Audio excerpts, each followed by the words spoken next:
Добре дошли в медицински център доктор Хайвазов. Аз съм доктор Хайвазов и съм ортопед-травматолог.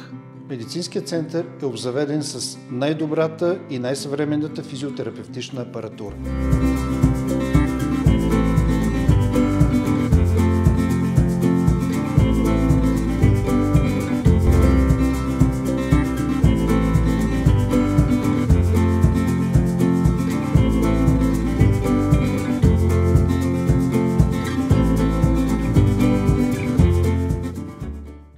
Магнитотерапия в медицината се използва още от дълбока древност.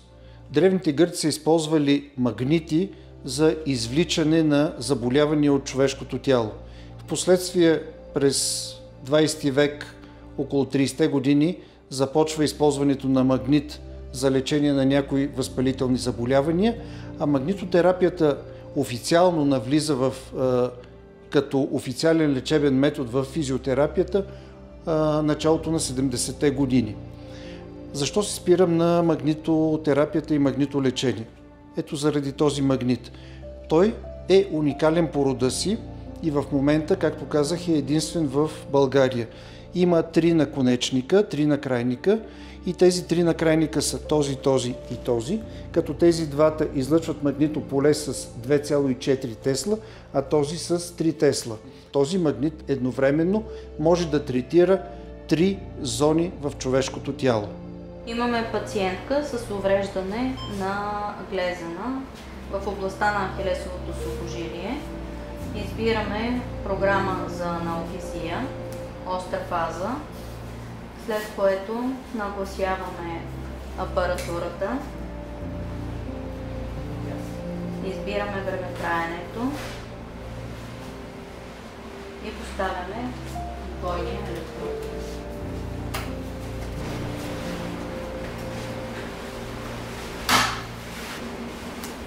Стартираме апарата.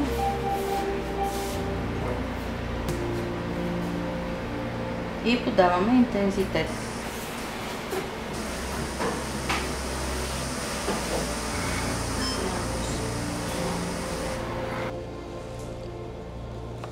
Позиционираме първо магнита на желаното поле. В случая работим върху коленната става.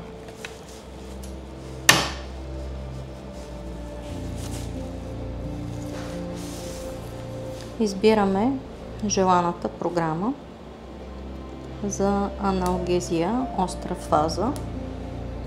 Нагласяваме времето, стартираме апарата и избираме нужния интензитет.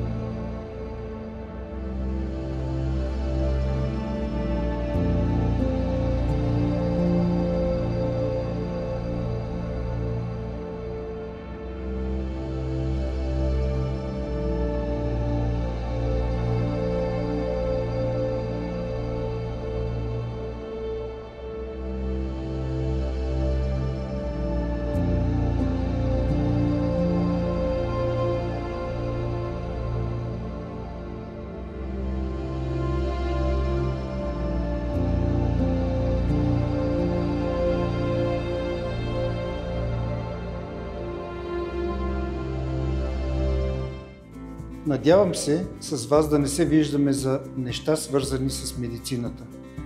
Но все пак, ако имате нужда,